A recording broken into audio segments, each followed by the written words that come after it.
오늘 장에서는 어떤 부분에 포커스를 맞춰서 시장을 봐야 될지 체크인스탁에서 꼭 집어 알려드립니다. 나도 투자 자문의 이재규 본부장 모셨습니다. 안녕하세요. 안녕하세요. 예. 먼저 미국 얘기부터 좀 해보겠습니다. 간밤에 미증시가 약간은 쉬어가는 모습을 보여줬는데 이런 가운데 경제지표 CPI가 나왔습니다. 그동안에는 우리가 고용에 포커스가 한껏 맞춰져 있었다가 최근 들어서 유가도 오르고 뭔가 좀 금리와 관련해서 분위기가 달라지다 보니 CPI 관심 가운데서 발표가 됐는데요. 이 데이터 어떻게 나왔는지 그리고 좀 해석도 해주세요. 네, 일단 CPI가 예상치보다 조금씩 올라오면서 상회하면서 나왔습니다. 그래서 이제 그 부분들이 시장에다가는 이제 부정적인 영향을 살짝 미쳤던 것 같아요. 그러니까 장 초반에. 그래서 우리가 이제 어쨌든 물가라든지 고용 쪽에 대해서 계속해서 체크를 하고 있었는데 방금 전에 앵커님께서 말씀하셨던 것처럼 최근에는 인플레, 그러니까 물가 쪽에 대한 부분보다 고용 쪽에 대한 부분들을 많이 체크를 했었거든요.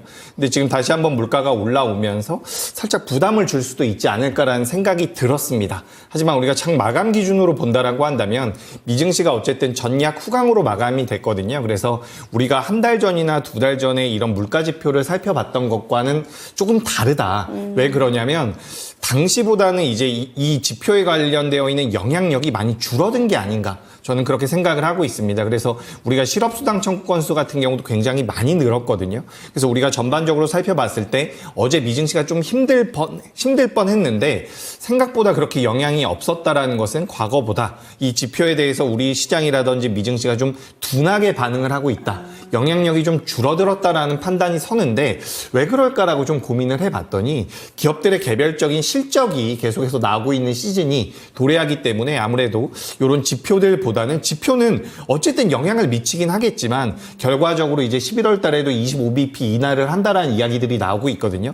결국에는 금리 인하 쪽으로 진행이 될 것이고 그런 과정은 계속해서 이어질 것이다.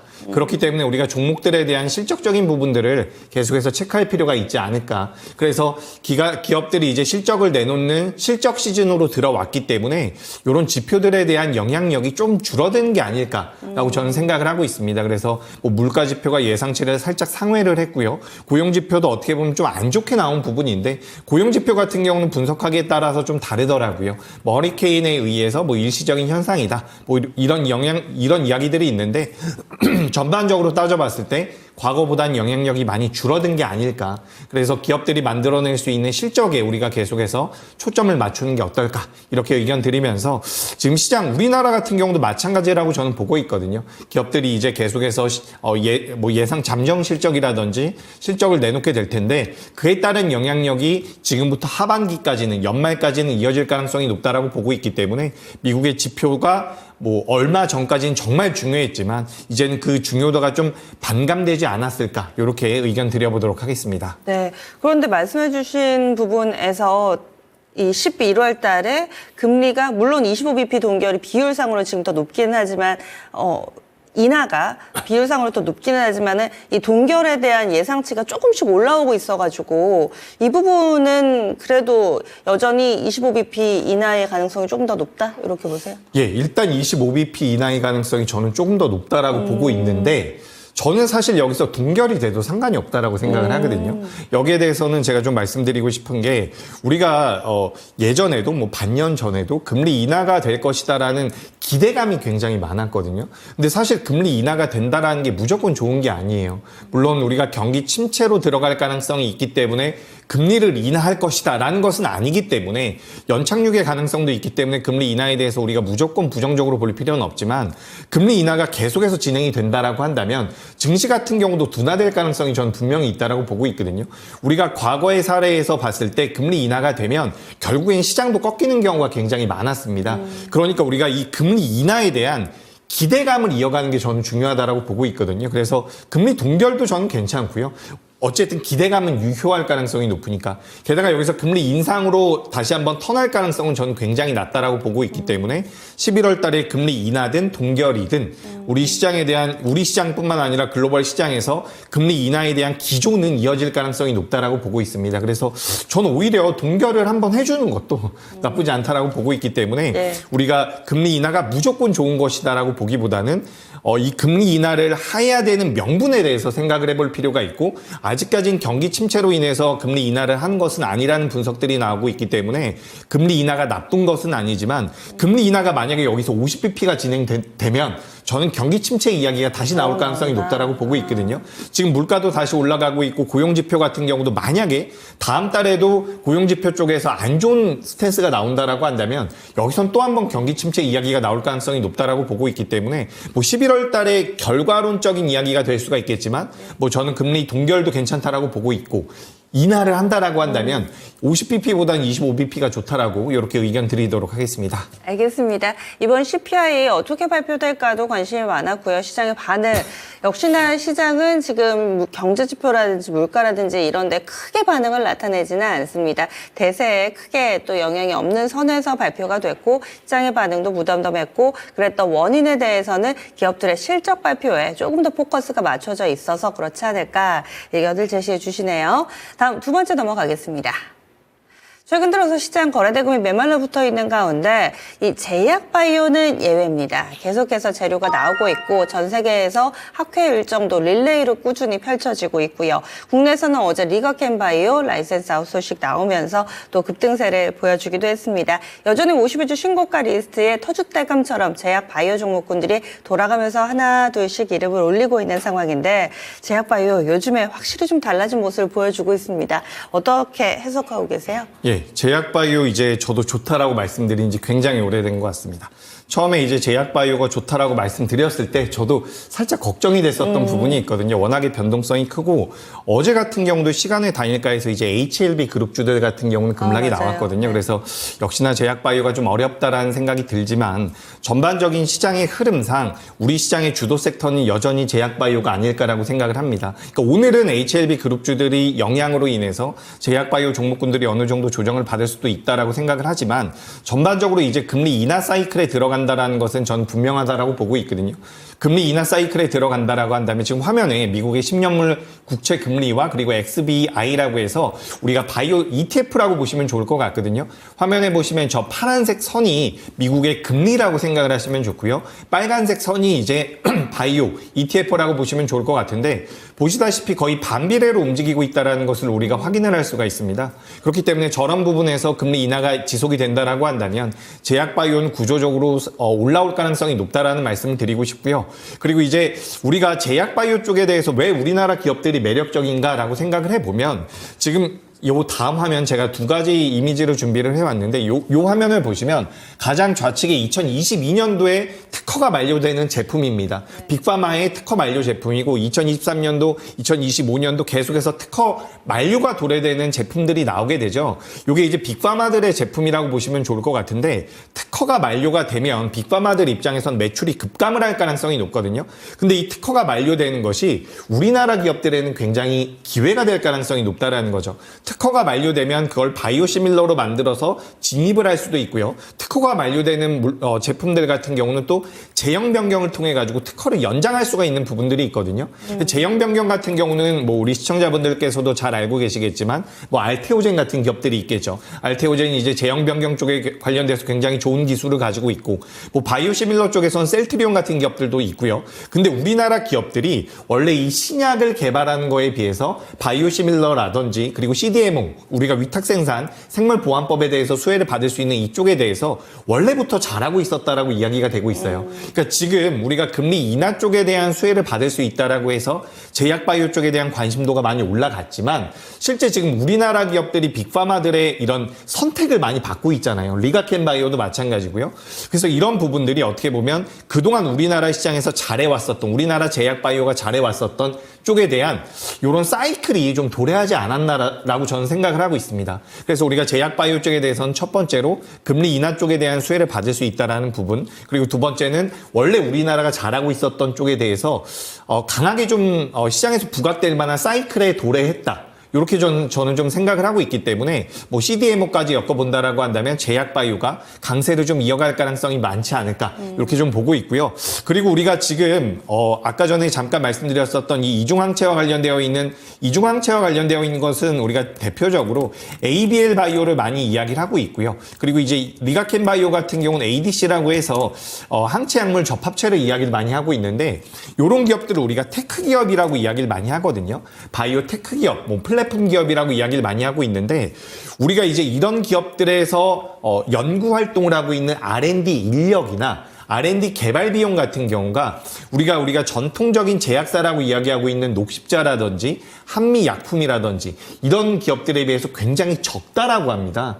그러니까 5배 정도 차이가 난다라고 해요. 연구 인력도 5배 차이가 나고요. 뭐 개발 비용도 5배 차이가 난다라고 하는데 지금 우리나라 시장에서는 요 바이오테크 기업들이 굉장히 좋은 모습들을 보이고 있죠. 그렇다라고 한다면 전통적인 제약사 주가가 이 정도 수준에서 머물러 있을 이유는 저는 없다라고 생각을 하고 있습니다. 그러니까 지금 우리나라 시장을 이끌어 왔었던 게 바이오테크 기업들이라든지 뭐 비만 당뇨 쪽이라든지 CDMO 쪽이었다라고 한다면 이 종목군들이 만약에 개인적으로 매매하실 때 좀 부담이 될 경우에는 전통적인 제약사들을 좀 봐보시는 게 어떨까. 저는 그래서 최근에는 녹십자라든지 뭐 한미약품 같은 경우도 굉장히 전 매력적이라고 생각을 하고 있거든요. 그러니까 이런 기업들 같은 경우는 상승 여력이 많이 남아있다라고 생각을 하고 있기 때문에 제약바이오가 우리나라 시장을 주도하는 흐름은 당분간 더 이어질 가능성이 높다. 다만 거기서 바이오테크 기업들의 주가가 많이 올라온 것이 좀 부담이 된다라고 한다면 저는 전통적인 제약사들도 좀 봐보시는 게 어떨까라는 의견 드려보도록 하겠습니다. 네. 그래서 바이오테크가 많이 올랐으니 전통적인 제약업체도 괜찮지 않을까. 몇몇 종목 좀 차트 보면서 그리고 상대적으로 못 가는 이유가 있을 것 같은데 여기에 대해서도 좀 봐주시면 좋을 것 같아요. 네, 아무래도 이제 시장에서 바이오테크 쪽에 대한 그러니까 기술 이전이라든지 이런 기술력을 가지고 네. 플랫폼 사업을 하고 있는 기업들에 대해서 자금이 많이 들어왔었는데 상대적으로 제약 기업들, 우리가 전통적인 제약사들 같은 경우는 주가의 변동성이 좀 느리죠. 뭐 최근에 유한양행 같은 경우는 굉장히 좋은 모습을 보이고 있지만 그동안 한미약품이라든지 지금 우리가 비만 당뇨 쪽 같은 경우도 한미약품이 굉장히 큰 메리트가 있는 기업이거든요. 우리가 예를 들어 가지고 페트론이 이런 이제 서방형 제제라고 이야기를 하고 있습니다. 우리가 주사제에서 약물이 이렇게 분비되는 시간 자체를 좀 천천히 만들어주는 서방형 제제 쪽에 대한 기술력을 가지고 있으면서 이런 부분들이 이제 비만 당뇨 쪽으로 많이 부각이 되고 있는데 실제로 우리가 지금 한미약품 같은 경우도 2025년도 상반기 때 글로벌 임상 1상에 대한 이 성과물이 나오게 됩니다. 그러니까 우리가 이 비만 당뇨 쪽에 대한 종목군들이 예를 들어서 2024년도 상반기부터 움직임을 보였다라고 한다면 당시에는 이런 이야기들을 했었어요. 한미약품이 우리나라 기업 중에선 비만 당뇨 쪽에 대해서 굉장히 노력을 하고 있고 부작용도 적다라고 하는데 여기에 대한 임상 결과물들이 2025년도에 나올 것이다. 라고 한다면 굉장히 멀게만 느껴졌었던 부분들이 있거든요. 2024년도 상반기 때 한미약품을 봤는데 결과물이 2025년도에 나온다라고 했으니까. 하지만 지금 10월 달입니다. 어떻게 보면 한미약품 같은 경우도 2025년도 상반기라고 한다면 이제 얼마 남지 않았다라는 거죠. 그래서 시장에서는 당장에 부각이 되고 어떻게 보면 시가총액 기준으로 좀 더 변동성이 빠르게 나올 수 있는 종목들 위주로 변동성이 나왔다라고 한다면 지금부터는 이제 대형주들도 좀 보실 필요가 있지 않을까. 대형주들이 시장에서 부각되는 정도는 더뎠죠. 그러니까 제가 지난주에도 이제 조선주를 잠깐 말씀드렸는데 네. 최근에 이제 조선주들보다 뭐 엔진 쪽에서 한화엔진 같은 기업들의 주가의 변동성이 더 잘 나오고 있거든요. 규모에 따라서 변동성이 좀 다르게 나올 수 있다는 관점에서 제약바이오 기업들 중에서 대형주들이 많이 부각받지 못했다라고 한다면 이제부터는 대형주들도 움직일 가능성이 높다. 그 이유에서는 아까 전에 말씀드렸던 것처럼 연구개발 인력도 많고요. 연구개발 비용도 많이 들어가고 있거든요. 그렇기 때문에 그런 부분들이 서서히 부각이 된다라고 한다면 저는 전통적인 제약사들 같은 경우는 충분히 주가 흐름이 좋을 수 있다라는 말씀을 드리고 싶고 네. 제가 이 기업을 한번 말씀을 드렸던 것 같은데 또 동아소시홀딩스라는 기업이 있어요. 이 회사가 이제 동아 ST와 ST팜의 모회사라고 보시면 좋을 것 같거든요. ST팜 같은 경우는 CDMO 쪽에 대한 모멘텀을 가지고 가고 있고요. 동아 ST 같은 경우는 또 바이오시밀러 쪽에 대한 모멘텀을 가지고 가고 있는데 그에 대한 모회사로서 이제 동아소시홀딩스 같은 경우도 저는 주가 상승의 여력은 많이 남아있다라고 보고 있습니다. 우리가 이 제약바이오를 보실 때 업종 기준으로 따져봤을 때 거의 한 3년마다 상승 주기가 돌아온다라고 보시면 좋을 것 같거든요. 그래서 과거에도 지금 제가 KRX 바이오 지수를 좀 띄워놨는데 과거에도 이제 3년 정도 주기로 인해서 뭐 2018년도나 2021년도 이런 식으로 강세를 보였거든요. 네. 근데 당시에 강세를 보였던 모습과 지금도 강세를 보이고 있지만 당시에 비해서는 상승 분이 저는 좀 적었다라고 보고 있습니다. 근데 요 뒷부분에 이제 상승 여력을 챙겨 놓을 수 있는 것이 전 전통적인 제약사가 되지 않을까라고 생각을 하고 있기 때문에 우리 시청자분들께서도 너무 많이 올라온 종목들이 좀 부담이 된다라고 한다면 전 전통적인 제약사를 좀 봐보시는 게 어떨까라는 의견 드리겠습니다. 마지막으로 제약바이오 하나 오늘장만 놓고 봤을 때는 약간 걱정이 되는 게 HLB 리보세라닙은 확실히 좀 말도 많고 탈도 많고 좀 가는 길이 순탄치만은 않아 보입니다. 앞서서도 한번 반려가 됐다가 재심사 신청했다가 지금 클래스 2로 분류가 되면서 심사가 좀 늦어질 수 있다. 뭐 이런 내용의 현재 동시효과 구간인데요. HLB가 하한가 들어가면서 출발할 것 같은데 약간은 풀리고 뭐 그룹주들 전반적으로 동시효과 구간의 움직임이 좋지 않아서 이것이 HLB 그룹주들에 국한될 것인가 아니면 제약바이오 전체적인 센티에 영향을 미칠 것인가 여기에 대한 간략한 의견 좀 알려주세요. 저는 일단 전반적으로 영향을 줄 가능성이 높다라고 보고 있습니다. HLB가 뭐 시장에서 차지하고 있는 비중 자체가 적지가 않기 때문에 HLB가 만약에 이런 식으로 급락이 나오면서 시작을 한다라고 한다면 제약바이오 쪽에 대해서 바스켓으로 드러낼 가능성이 굉장히 높다라고 보고 있거든요. 근데 만약에 그렇게 돼서 HLB를 제외한 다른 종목들이 하락을 한다라고 한다면 저는 오히려 매수 기회가 될 가능성이 높다라고 보고 있어요. 다만 장중에 선뜻 급하게 좀 들어간다라기보다는 웬만하면 종가까지 좀 보고서 제약바이오는 공략해 보시는 게 어떨까라는 말씀을 드리고 싶고요.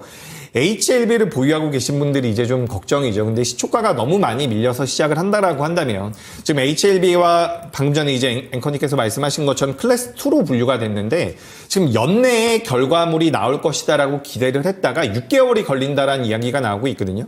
그래서 내년 4월 정도가 되겠죠. 4월 정도가 될 것 같은데 어쨌든 그 안에 반려됐었던 내용들이 다시 한번 정확하게 승인이 돼서 허가를 받는다라고 한다면 다시 한번 부각될 가능성은 있다라고 보고 있어요. 그래서 전 HLB는 너무 많이 가지고 계신 분이 아니라고 한다면 네. 시초가에 매도하시는 것은 이건 좀 이렇게 표현해도 될지 모르겠는데 현실적인 매도 실익은 없다라고 저는 보고 있거든요. 그러니까 오늘 아침에 그치. 너무 많이 밀리면 그러니까 매도하시는 것보다는 저는 너무 비중이 많다라고 한다면 좀 줄이실 필요는 있지만 비중이 뭐 10% 정도 된다라고 한다면 오히려 다음 주에 반등이 나올 때 한번 판단을 해보시는 게 어떨까 이렇게 좀 의견 드리도록 하겠습니다. 네, 친절하게 HLB 오늘장의 우려에 대해서도 같이 좀 다뤄주시네요.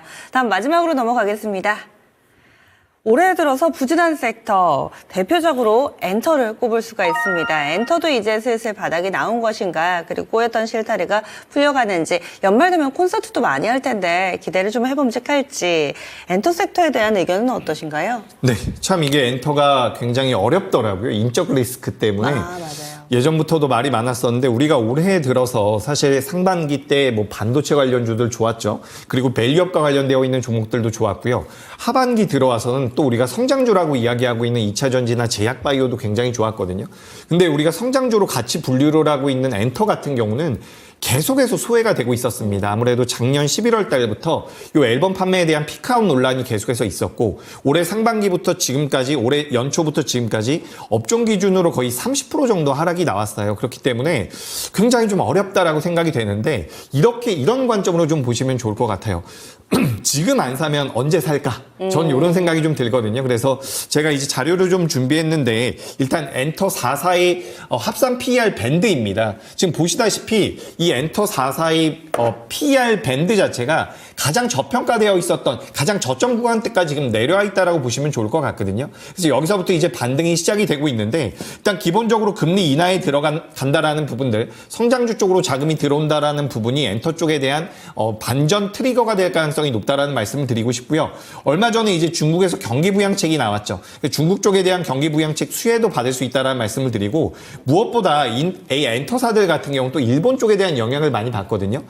엔화 강세에 대한 환차익을 얻어낼 가능성이 굉장히 높다라는 분석들이 나오고 있습니다. 그래서 엔화 강세에 대한 수혜까지 이어진다라고 한다면 엔터사들 같은 경우는 지금부터는 그래도 반등이 나올 가능성이 높다라는 거죠. 지금 화면도 보시면 엔터4사의 연간 매출액 추이가 나와 있는데 2023년도에서 2024년도까지 살짝 꺾이는 모습이 나왔다가 다시 한번 돌아서고 있는 모습들이 나오죠. 그래서 우리가 이런 부분들을 좀 고려해 봤을 때 엔터주들 같은 경우는 반등이 나올 가능성이 높다라는 말씀을 드리고 싶고요. 또 한 가지 말씀드리자면 제가 자료는 준비하지 않았는데 엔터사들이 이제 앨범 쪽에 대해서 만들어내고 있는 매출들이 많았거든요. 근데 앞서 말씀드렸던 것처럼 작년 11월 달부터 엔터 쪽에 대한 그 앨범 쪽에 대한 피크아웃 논란이 나오면서 꺾였어요. 근데 앨범 외 매출이 지금 계속해서 올라오고 있습니다. 그러니까 엔터사들이 만들어내고 있는 전체 매출 중에서 앨범 판매 외의 매출 비중이 계속해서 올라오고 있는 부분들이 있거든요. 근데 이 부분들이 앞서 말씀드렸던 것처럼 중국이라든지 일본 쪽에 대한 수혜를 받는다라고 한다면 빠르게 좀 돌아설 가능성도 높다라는 거죠. 그래서 우리가 3분기 때는 2분기 때는 이 YG 엔터는 실적이 굉장히 안 좋았는데 다른 엔터사들 같은 경우는 본업단에선 매출이 괜찮았어요. 근데 우리가 4분기라든지 내년 상반기에는 각 엔터사들마다 주력 아티스트들이 복귀를 하기 때문에 매출단에서도 메리트가 좀 생길 수 있지 않을까. 저는 그렇게 생각을 하고 있기 때문에 이 엔터사들은 좀 보시는 게 어떨까. 이렇게 좀 의견 드려보도록 하겠습니다. 엔터 토픽은 뭐 보세요?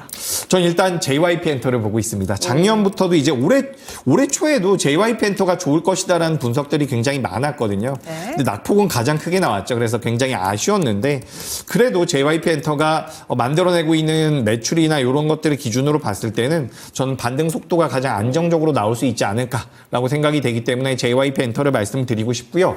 실질적으로 이 엔터사 쪽에 대한 기관들의 수급이 굉장히 안정적으로 들어오고 있어요. 지금 이제 우리나라 시장에서 강하게 올라가고 있는 제약바이오 같은 경우는 기관 외국인들의 동시순 매수가 들어오고 있는데 2차 전지는 기관이 먼저 들어오고 있거든요. 그러니까 우리가 지금 시장에서 업종 자체를 분석할 때는 메이저들의 수급 주체를 좀 따져볼 필요가 있는데 지금 엔터는 기관들이 먼저 들어오고 있습니다. 그래서 기관들의 매수가 이어지면서 만약에 여기서 이제 외국인들도 붙는다라고 한다면 전 더 빠지긴 어렵지 않을까 이렇게 말씀드리면서 엔터사들 같은 경우도 이제는 좀 우리가 관심을 가져볼 때가 아닐까. 그리고 제가 지금 JYP 엔터 말씀드렸는데 좀 더 이제 탄력적인 종목을 선호하신다라고 한다면 엔터사들에 대한 음원과 관련되어 있는 기업으로서 디어유라는 기업도 좀 관심 있게 보시는 게 어떨까. 이 기업이 어떻게 보면 가장 탄력적일 수도 있겠다라는 의견 드리겠습니다. 예, 알겠습니다.